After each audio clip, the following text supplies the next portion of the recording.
Sunderland returned to the Premier League under Régis Le Bris, with survival as the main goal, but the summer transfer window shows they're planning for much more than just one season. The Black Cats have built smartly to give themselves a real chance at staying up, while laying the foundations for the future. Their impressive opening day display against West Ham only added to the intrigue, as Le Bris' side showed they're not just here to make up the numbers, but they're here to compete.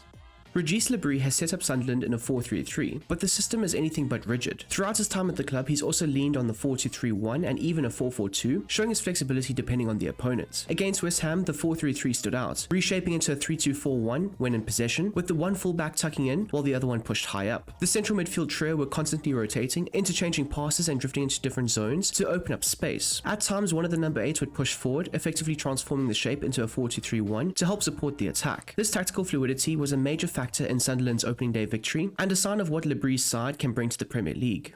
From this formation, Sunderland looked to play with a counter build-up style and a balanced defensive approach. Their structure and possession begins with a 3-2 base, the two centre-backs supported by a deeper fullback, while the holding midfielder is joined by one of the number 8s. This stability in the first phase gives the goalkeeper several safe outlets, while luring in the opposition's press. Once pressure is drawn in, the team plays sharp vertical passes through the lines, allowing them to advance quickly and catch teams off guard. In transition, the philosophy is clear: move the ball forward at speed. Le Bris' wide players are key outlets, using their pace and direct running to attack space, while centrally the midfield engines cover large distances to sustain pressure and link play. The striker thrives on clever moments, darting between defenders in central and half space channels, where he can combine with teammates or even attack deliveries inside the box. The combination of structural balance, fluid rotations, and quick vertical transitions gives Sunderland a system that feels both adaptable and dangerous, qualities that could make all the difference in their bid to stay in the Premier League. Defensively, Le Bris' Sunderland adopts a balanced yet proactive approach. The team is comfortable pressing high up the pitch in a structured manner, with the forwards and midfielders working together to trap the opposition and force mistakes. These advanced ball recoveries are key, as they often allow the team to create goal-scoring chances immediately after winning back possession. However, when the high press isn't possible, Sunderland are equally capable of reshaping into a compact mid-block. This flexibility ensures they don't get caught out of shape, while still remaining difficult to play through. The two number 8s are vital in this setup, using their tireless work rate to cover vast areas of the pitch. They shift across to block central lanes, press out into wider spaces when needed, and help break up attacks before they reach the defensive line. The back four then provides stability behind the energetic midfield, as they stay disciplined to their positioning, ready to step out and intercept passes or drop deeper to protect the box. Their ability to clear danger, block shooting opportunities, and win aerial duels makes them a reliable last line of defense. This blend of pressing high, dropping into mid-block, and relying on midfield engines to connect both phases gives Sunderland a defensive structure that is both resilient and adaptable.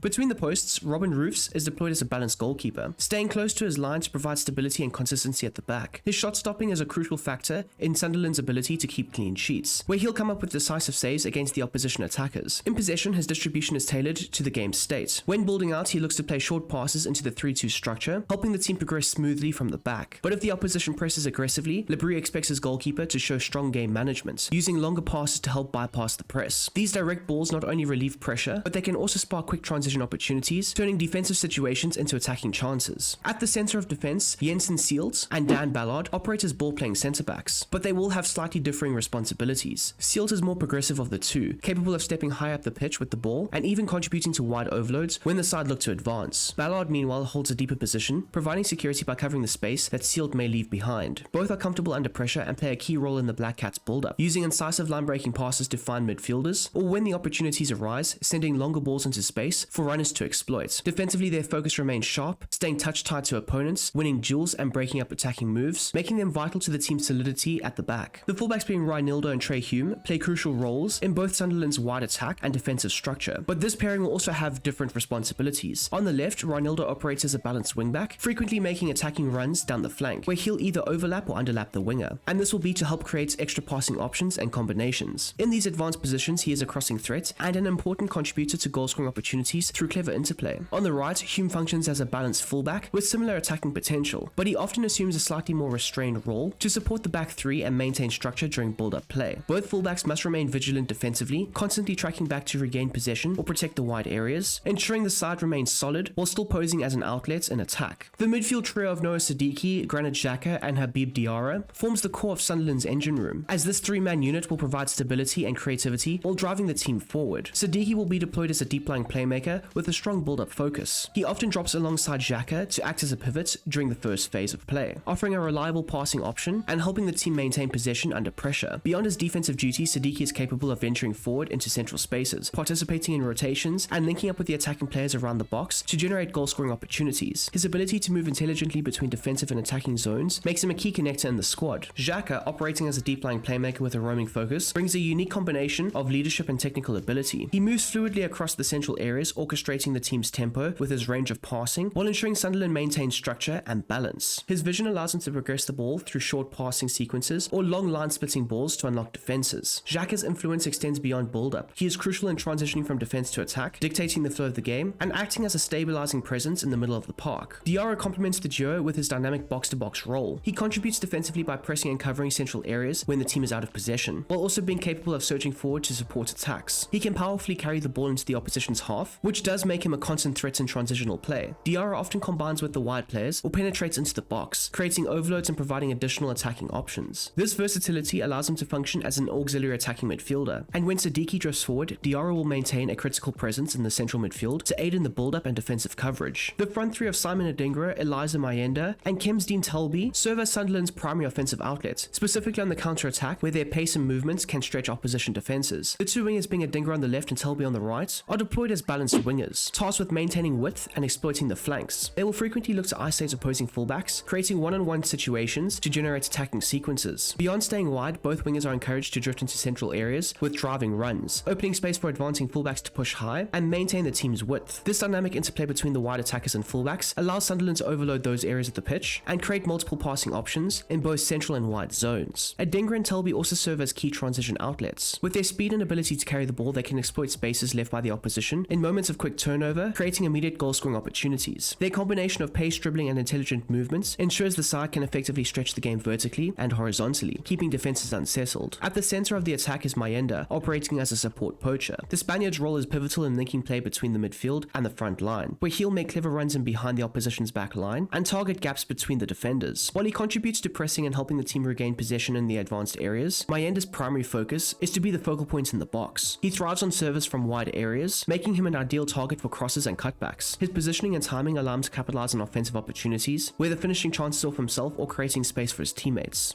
And there we go, people. That is how you can go ahead and replicate Le Bris' tactics for Sunderland in FC 25. I do hope you have enjoyed this video, and if you don't mind, smash that like button down below, whilst also subscribing to the channel if you are new and you like the content. The goal for this year is to try and hit 30,000 subscribers. We recently hit 20, which is absolutely outstanding, but the next goal is to try and hit 30. So if you're not a part of this journey just yet, what are you waiting for? Please do consider hitting that big red subscription button, as well as if you're looking for any extra content or any other platforms that I am on, there is the link for the Discord as well as the Patreon. Check that stuff out. There's extra content on there's extra content on the Patreon, but there's footballing chats and conversations on the Discord. So anyways, I hope you guys have a smashing goddamn day, and I'm out of here. Peace.